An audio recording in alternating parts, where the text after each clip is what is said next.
എന്താ കണ്ടെന്ന് ഞങ്ങളും കൂടെ അറിയട്ടെ ദയേ. അത് ഞാൻ കണ്ടത്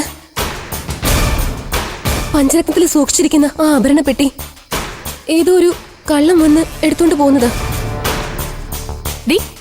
അതിനെന്തിനാടി നീ ഉണർന്ന ഉടനെ രഘുവേട്ടൻ അന്വേഷിച്ച് അങ്ങോട്ട് വന്നേ?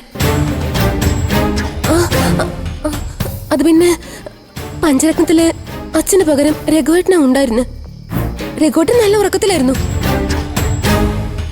കള്ളൻ ആഭരണപ്പെട്ടി എടുത്തോണ്ട് പോയിട്ടും രഘുവേട്ടൻ അറിഞ്ഞില്ല. അതാ പെട്ടെന്ന് ഞെട്ടി ഉണർന്ന് രഘുവേട്ടനെ വിളിക്കാൻ ഓടിയത്. മതി, നീ ആവശ്യമില്ലാത്ത ഓരോന്ന് ആലോചിച്ച് കടന്നിട്ടാ ഇങ്ങനെയൊക്കെ കാണുന്നത്. വെറുതെ മനുഷ്യനെ മെനക്കെടുത്താതെ പോയി കിടന്ന് ഉറങ്ങാൻ നോക്കുന്നതേ. നിന്നോടല്ലേ പറഞ്ഞ വരാൻ? ചെല്ല്, മഞ്ചേരി ഇവളെ കൂട്ടിക്കൊണ്ടുപോ. നടക്കതേ പോ. ഉറക്കം തെളിഞ്ഞിട്ട് ചേച്ചിക്ക് ബോധം വന്നില്ലേ? ചെല്ല്.